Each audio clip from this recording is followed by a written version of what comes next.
Growing up, I always felt like the backdrop in a two-person play, starring my sister, Lily, as the cherished lead. Our parents never tried to hide their preference for her. It was like living in a house where I was the guest, and Lily was the princess. From as early as I can remember, Lily got everything, the best dresses, the new toys, and most importantly, their attention. I got hand-me-downs, stuff from bargain bins, and the occasional nod that yes, I existed too. One evening, I was about 10, I remember sitting at the dinner table. Dad was going on about Lily's school project. "Look at this castle Lily made. Isn't it something?" Dad said, his eyes lighting up like Christmas trees as he held up a glitter-covered cardboard castle. Mom nodded, beaming at Lily. "It's beautiful, sweetheart. You're so talented." I had made a volcano that actually erupted, but it was sitting on the other end of the table, unnoticed. "Mine erupts," I muttered, but no one paid attention. Lily, with her bright green eyes sparkling, leaned over and whispered loud enough for only me to hear. "It's just baking soda and vinegar. Not a big deal." I clenched my fists under the table, feeling my face heat up. But I stayed quiet. Arguing with Lily only made things worse, because somehow, I always ended up being the bad guy. Grandma was the only one who saw through it all. She lived with us, thank God, and she was my one ally. One day, after a particularly nasty episode where Lily had blamed me for breaking a vase I hadn't even touched, Grandma pulled me aside. "You know, Anna, your parents might not see everything, but I do. You're just as special, never doubt that," she said, her voice firm and reassuring. "I wish they could see that too," I replied, looking down at my scuffed shoes. Grandma hugged me tightly. "I've told your dad time and again. Children should be loved equally." But it never changed. As we grew up, Lily turned into a master of manipulation. She had our parents wrapped around her finger, and anything she did wrong somehow got pinned on me. One day, I overheard her talking on the phone with a friend. "Anna is such a loser. She thinks Mom and Dad actually care about her. It's hilarious." I stormed into her room, furious. "Why do you have to be like this, Lily? What have I ever done to you?" She just smirked, her red hair like a halo of fire around her wicked grin. "Oh, Anna, don't be such a drama queen. Everyone knows I'm the good one here." I wanted to yell, to scream that she wasn't, that she was lying and cruel. But I knew better. It would just end in tears, mine. Instead, I walked away, my heart pounding, knowing I had to get out of this house as soon as I could. When high school ended, and I got into college, I was ready to leave and never look back. But my parents refused to pay for my tuition. They said it was because I wasn't serious enough about my future. Luckily, Grandma stepped in. She paid my fees, telling me to use this chance to build a life for myself, away from the shadow of my sister. College was like stepping into another world, one where no one knew about Lily or how I was always the second choice in my family. It felt like I could finally breathe, like I was shedding an old skin that never really fit me in the first place. The first person I met on campus was Carla, my roommate. She was from another state and didn't know a thing about me, which was refreshing. Carla had this straightforward way of talking that I wasn't used to back home. "Hey, I'm Carla. You're Anna, right? Let's make this room cool, okay?" she said as soon as I walked into our tiny dorm room, her words direct and devoid of any pretense. "Sure, sounds good to me," I replied, grateful for her easy demeanor. In those first few weeks, Carla showed me around, introducing me to her friends and pulling me into her social circle. I was hesitant at first, unsure how to act when no one expected me to fail or fade into the background.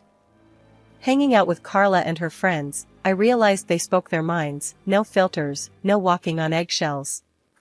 It was all straightforward and, honestly, kind of liberating. "Anna, you gotta loosen up. We're all here to have a good time, not judge each other," Carla said one night as we sat in the common room, surrounded by laughter and the smell of microwave popcorn. "I know, I'm just not used to this," I admitted, feeling a bit out of place, but welcome at the same time. Well, get used to it. You're with us now, she said with a wink. As the semester went on, I started joining study groups, attending class regularly, and really throwing myself into my marketing courses. My professors noticed. "Miss Grant, your project was impressive. You have a knack for this," Professor Jacobs commented one day after class, handing back a paper I'd written with a high grade on it. "Thank you, Professor. I really enjoyed working on it," I said, feeling a pride I hadn't known before. At the end of my first year, I got a summer internship at a local marketing firm. I was over the moon. I called Grandma to tell her the news. "That's wonderful, Anna. I knew you could do it." Grandma's voice crackled over the phone, filled with genuine pride. "Thanks, Grandma. I couldn't have done it without your help," I replied, feeling a lump in my throat. "And you'll do even more. Just watch," she said, her confidence in me unshakable. By the time senior year rolled around, I was a different person. I had confidence, real friends, and a career path that excited me. College gave me the freedom to be who I wanted to be, away from the shadow of my family's expectations and Lily's manipulative antics. After graduation, I landed a job at a well-known cosmetology company in the city. But it wasn't just my career that was about to change, my personal life was on the brink of something entirely new. It all started at a city exhibition where different companies showcased their products. I was in charge of our company's booth, explaining the benefits of our latest skincare line to anyone who showed interest. "Looks like you really know your stuff," a voice said from behind me. I turned around to see a tall guy with an easy smile watching me. "Thanks. I try," I responded, brushing a loose strand of hair from my face. "I'm Michael," he introduced himself, extending his hand. "Anna," I replied, shaking his hand. There was an immediate, undeniable spark. We chatted casually at first about the products and the exhibition. But then, the conversation shifted. Michael was funny, throwing jokes left and right, making me laugh more than I had in a long while. And so, half-jokingly, we set up a date for the following weekend. Dinner turned into seeing each other almost every weekend after that. Michael was different. He listened when I talked, really listened. He cared about what I thought and felt, which was a new and wonderful experience for me. The months flew by, filled with little moments and big feelings. Before I knew it, a year had passed, and we were seriously discussing our future together. One night, over a quiet dinner at our favorite little Italian place, Michael looked more serious than usual. He took a deep breath. "Anna, how would you feel about making this official? Like, really official?" I knew what he meant, but I needed to hear him say it.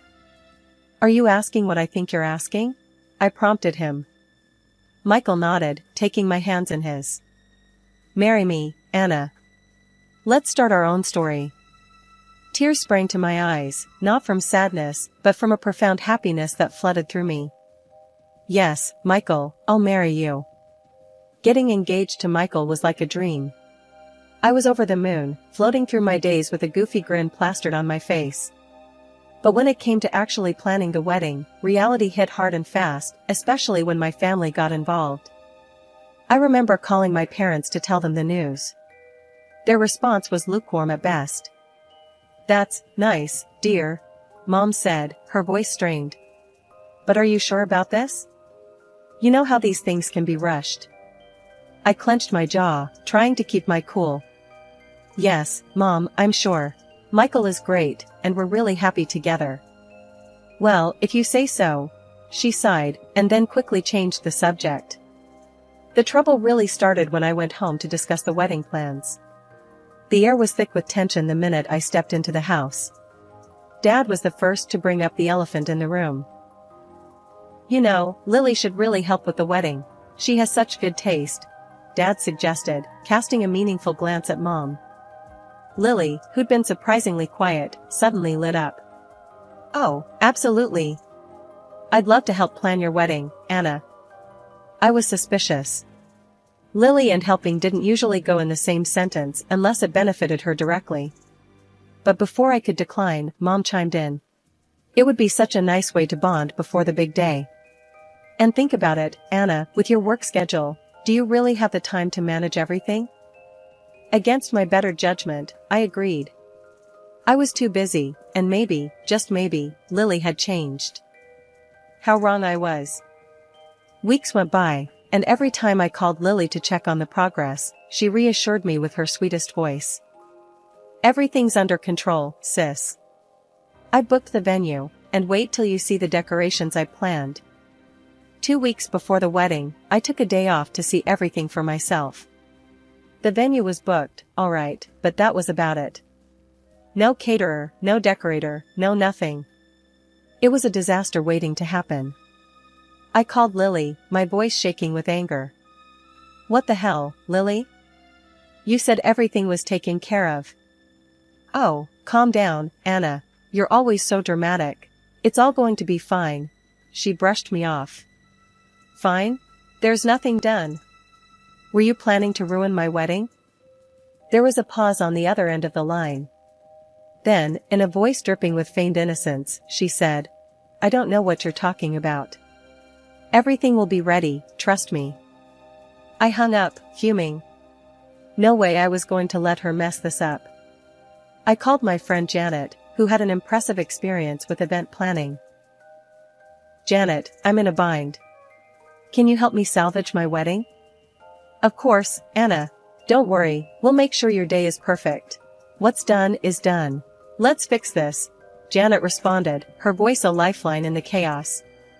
With Janet's help, we started from scratch.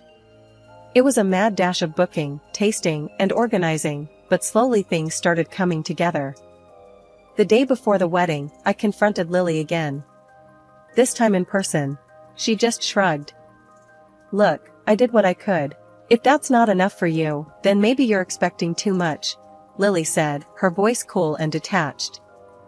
I expected my sister to have my back. Clearly, I was wrong. I replied, my voice steady, despite the anger boiling inside.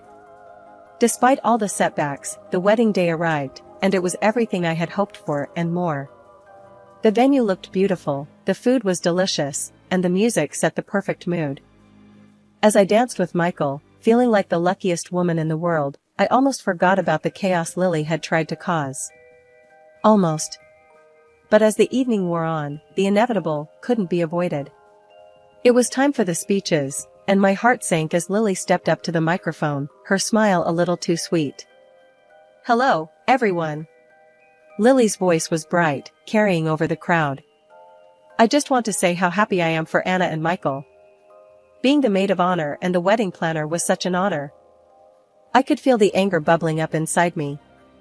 The lies were too much. She was taking credit for everything Janet and I had scrambled to fix. My hands clenched into fists under the table, but Michael squeezed my hand, giving me a look that said, let it go. But then Mom took the microphone from Lily, her eyes glistening with pride, for Lily, not for me. And we need to thank Lily for saving the day. We are so proud of how you stepped up. Anna, you should be grateful to have such a wonderful sister. That was it. I couldn't hold it in any longer. Actually, I started, my voice loud enough to draw every eye in the room to me. I stood, my chair scraping back sharply. I think there's been a misunderstanding. The room went silent, all chatter stopping as everyone waited for what I would say next. Lily didn't plan this, I said, my voice steady, despite the shaking in my legs. 2 weeks before today, I found out nothing was prepared. No flowers, no caterer, not even a cake. If it wasn't for my friend Janet, who is here tonight, this day would have been a disaster. Lily stood up, her chair clattering behind her. That's not true. I did so much for this wedding. Anna, why are you always trying to make me look bad? Why? You wanted this day to fail. I said, turning to face him, then the crowd.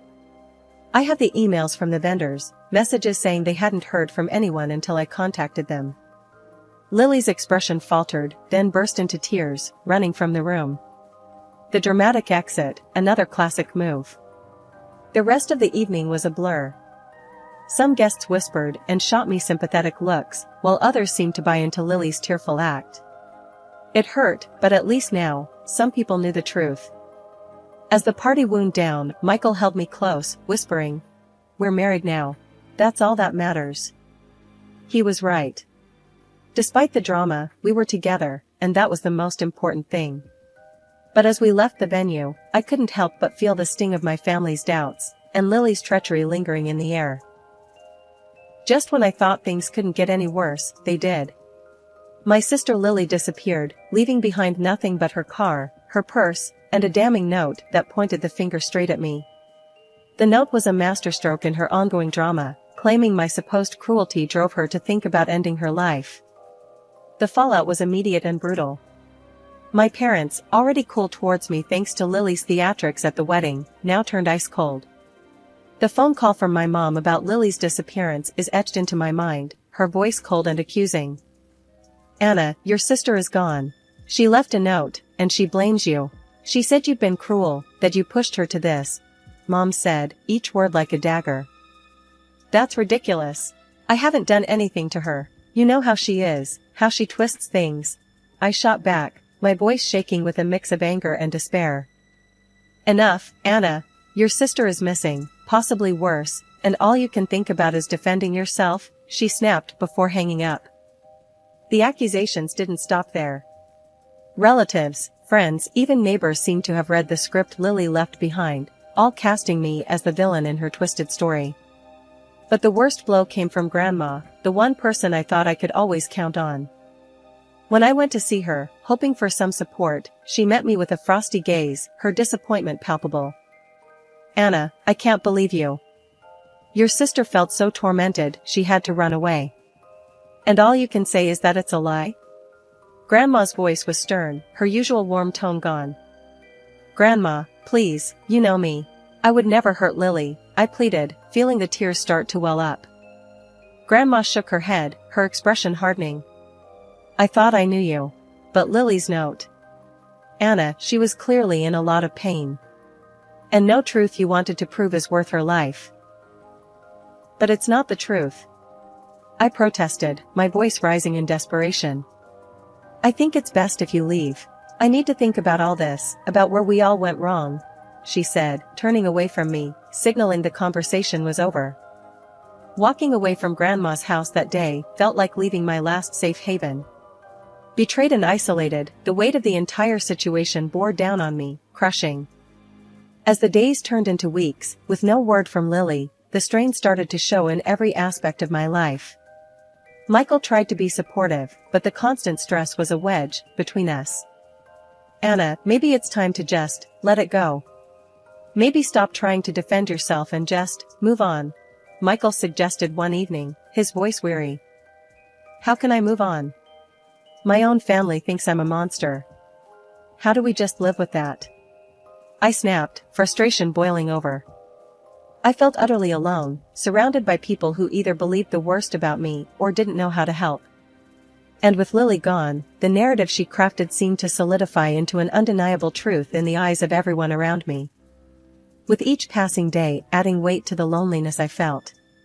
Michael, the one person I believed would always be by my side, had grown distant. His frequent business trips to another city only widened the chasm between us. It wasn't just emotional distance, something tangible had shifted, and the receipt I found one afternoon was the grim proof. Stuffed carelessly between the pages of a magazine on our coffee table was a receipt for women's clothing, expensive clothing, the kind you buy when you want to impress someone. The kind you don't buy for your wife and then forget to mention. At first, denial took over. There must be some explanation, a surprise maybe? But the cold, hard doubt crept in, gnawing at me. After everything with Lily and the family, this felt like another bitter betrayal. I needed answers. I hired a private detective. It felt so cliché, like something out of a bad movie, but what other options did I have? I gave him all the details, Michael's travel schedule, the receipt, everything. He called a couple of weeks later. "I have the results of the investigation," he said, his voice neutral. "I'll drop off the full report and the photos tomorrow. It's best if you see everything for yourself." The next day, armed with the report and a sealed envelope of photos, I felt like I was on the verge of a breakdown. But there was one thing I needed to do before confronting Michael. I needed to talk to Grandma. Grandma looked frail, her illness having taken a visible toll on her. But when she saw me, there was a flicker of something in her eyes, surprise, confusion, maybe a hint of relief. "Anna, what are you doing here?" she asked, her voice weaker than I remembered. "I needed to see you," I said, stepping inside, feeling the weight of the envelope in my hand. We sat in her living room, the air thick with unsaid words. I handed her the envelope, watching her hands tremble slightly as she opened it and pulled out the photos. I watched her face as she looked at each photo, her expression shifting from confusion, to shock, to sadness. Then she looked up at me, tears in her eyes. "Oh, Anna. I had no idea," she whispered, the realization dawning on her. "Grandma, I know things have been awful between us. I know you felt I pushed Lily away, but these show a different story," I said, my voice steady despite the turmoil inside. She reached out, her hand gripping mine tightly. "I was wrong, Anna. I'm so sorry. Your sister, she deceived me too, not just you." Grandma passed away quietly 2 weeks after our last conversation, and we gathered at her house for her will reading. The air was heavy with the scent of old books and faint floral perfume, a smell that always reminded me of Grandma. I sat there, my hands folded in my lap, steeling myself for what was to come. Then the door swung open dramatically, and there she was, Lily, her red hair just as fiery as I remembered, her smirk as smug as ever. The room erupted. My parents burst into tears, rushing to embrace her, cries of joy mingling with sighs of relief. Everyone was shocked, everyone except me. Lily didn't waste a moment, striding over to Michael with that confident swagger, planting a kiss on his lips like she owned him. The gasps that followed were audible, the shock palpable. She turned to face me, that smirk still playing on her lips. "I planned it all, Anna," she said, her voice loud and clear for everyone to hear. "I made sure Grandma would turn against you, thinking she'd leave everything to me. Pretty clever, huh?" The room froze, all eyes on us. Michael moved to sit next to Lily, their hands finding each other like pieces of a sinister puzzle falling into place. I felt the eyes on me, waiting for a breakdown, a scream, tears, anything. But I was done with the theatrics. I met Lily's gaze with a calm I barely felt. "Are you done?" I asked, my voice even. Her smile faltered, not expecting my composure. The notary cleared his throat, ready to read Grandma's will. You could hear a pin drop as he unfolded the papers, his voice solemn. "I, Eleanor Thompson, being of sound mind and body, hereby bequeath all my property and assets to..." There was a pause, a cruel stretch of silence, before he continued. "Anna Grant." Lily's face, Michael's face, it was a picture. The shock, the disbelief, the betrayal. It was all there, raw and unfiltered. Michael looked at me, then at Lily, his expression one of a man defeated. "I knew about everything," I said, my voice carrying across the room. "I knew you were hiding in the city Michael frequently visited for his business trips. I knew about the affair." I pulled out the photos and evidence the detective had gathered and tossed them on the table. The room erupted into chaos, voices raised in shock, anger, disbelief. My parents, still clinging to their golden child, looked at me with eyes full of questions and accusations. Lily and Michael started blubbering, apologies and excuses spilling out. "Anna, please, we didn't mean..." "Save it," I cut them off, my heart hardening against their fake pleas. "I'm filing for divorce, and I want compensation for the betrayal." My statement was met with stunned silence, then more whispers. Lily tried to reach out, tears streaming down her face, but I was done. "You made your choice," I told her coldly. After the meeting, as the room cleared, I stayed back, letting the reality of everything wash over me. The money, the property, it meant nothing compared to the betrayal. I signed the necessary papers, my signature steady, my resolve clear. Life moved on. I settled the divorce, received the compensation, and started rebuilding my life, piece by piece. It was hard, harder than anything I'd ever done. but for the first time in a long time, I felt like I was in control of my own story.